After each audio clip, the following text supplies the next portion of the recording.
सभी को पता है कि मैंने क्या प्रार्थना किया था।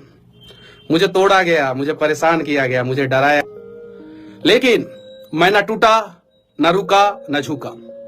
मैं अपना काम करते रहा। फिर से मैं कह देना चाहता हूं आप लोगों से, ध्यान से, अगर जीवन में आगे बढ़ना चाहते हैं तो एक विश्वास से किया हुआ प्रार्थना अंधकार के समस्त बंधकों को तोड़ने का सामर्थ्य रखता है। और शायद मेरा प्रार्थना जो है सुना जाएगा। हमारी कहानी हम ही को पता, बर्बाद जवानी हम ही को पता।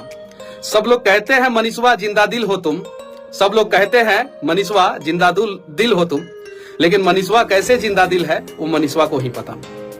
बस बिहार में एक तूफान आया हुआ है और जब से मैं जेल से बाहर निकला हूं वो तूफान ना जाने कितने सारा बवंडर का रूप लेके जो है ना जाने कहां कहां क्या क्या कर दिया है। मान और सम्मान की जब लड़ाई हो ना, सुन लीजिए ध्यान से आप लोग, जब मान और सम्मान की लड़ाई हो, मान सम्मान और अभिमान की लड़ाई हो ना, तो अकेले रह लेना, लेकिन किसी के सामने झुकना मत।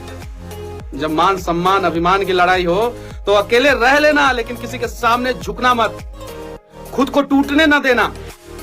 खुद का सम्मान करोगे ना तो दुनिया तुम्हें सम्मान करेगी। बहुत सारे लोगों ने बोला, बहुत बोलता है मनीषवा। मनीषवा केवल बिहार और बिहार के लोगों के लिए बोलता है। नया मुख्यमंत्री देखने को मिलेगा बहुत जल्द आप लोगों को। उप मुख्यमंत्री भी नए होंगे। कहानी अभी खत्म नहीं हुई है, अभी तो शुरू कर रहे हैं हम लोग। और अब राजा के बेटाओं की कहानी नहीं लिखी जाएगी, अब गरीबों की कहानी लिखी जाएगी, उनके स्वाभिमान की कहानी लिखी जाएगी, उनके साथ जो अपमान हुआ है उसकी कहानी लिखी जाएगी। अब बड़े बड़े राइटरों जो है ना महलों में बैठ के राजकुमार के बारे में नहीं छापेंगे, अब उनकी कहानी छापेंगे जो मान और सम्मान की लड़ाई में अकेला तो रह जाते हैं लेकिन कभी टूटते नहीं है।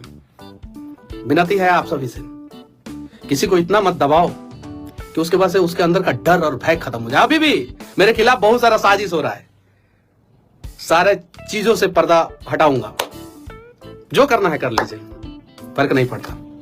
ठीक है, बवंडर आया है बिहार में और ये बवंडर जो है ना राजनीतिक पॉलिटिकल बवंडर है। ठीक है, बवंडर के बाद क्या होता है पता है ना, जितने रास्ते में जो है धूल मिट्टी जो होता है ना वो सब साफ हो जाता है और रास्ता सीधा हो जाता है। ठीक है, जब भी तुम्हें लगे कि तुम खत्म हो गए हो ना, जब भी तुम्हें लगे कि तुम खत्म हो गए हो ना, तुम्हारे पास कोई ऑप्शन नहीं बचता है ना, तो वहीं से तुम्हारी जिंदगी चालू होती है। और कुछ लोगों ने सोचा था मनीषवा को जेल में डाल देंगे, इसका सारा ऑप्शन खत्म कर देंगे, एनएसए लगा देंगे, 10-10 मुकदमे लगा देंगे और अपने तंत्र के सारे बड़े अधिकारियों को उसके खिलाफ जो है इस्तेमाल करेंगे। आपने हमारे लिए ऑप्शन खत्म करने का प्रयास किया और वहीं से तो हमारी जिंदगी चालू हुई। आप लोगों ने अपने लिए चिकना चिकना सड़क बनाया और हम गरीबों के रास्ते में खड्डे खोद दिया। अरे छलांग लगाना तो आप ही लोगों ने सिखा दिया कि खड्डा को कैसे तड़प के पार करना है। हरशंकर परसाई जी का नाम सुने हैं? अरे पढ़े लिखे होते तब ना आप लोग, अरे हाँ सब लोग तो, कुछ लोगों को हम बोल। हरशंकर परसाई जी एक राइटर है, कमाल के राइटर है। उन्होंने लिखा कि इस पृथ्वी पर जनता की उपयोगिता, लोकतंत्र में इस पृथ्वी पर जनता की उपयोगिता सिर्फ वोट मात्र भर है और उस वोट से सिर्फ मंत्रिमंडल गठन किया जाता है। हरशंकर परसाई जी का है, मेरा नहीं है, वो जब थे तब लिखे। और उनकी लाइनें जो है उस समय देश के लिए सटीक बैठती थी। उस समय हरशंकर परसाई जी 70, 80, 90 के दशक में लिखे थे, उसके बाद लिखे, तो उनकी लाइनें उस समय सटीक बैठती थी। अब वो सारी लाइनें जो है बिहार के लिए बैठती है।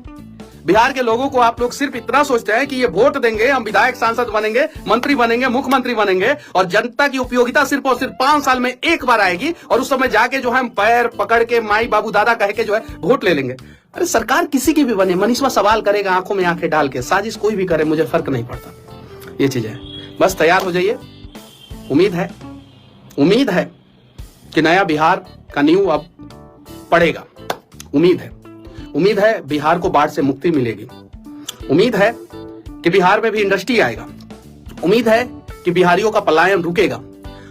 और ये उम्मीद जब तक पूरा नहीं होगा तब तक हम लड़ेंगे। और इस बात का भी उम्मीद है कि जब तक हम बिहारियों के सारे उम्मीदों को हमारे यहाँ के नेता पूरा नहीं कर देते तब तक हमारी लड़ाई जारी रहेगी।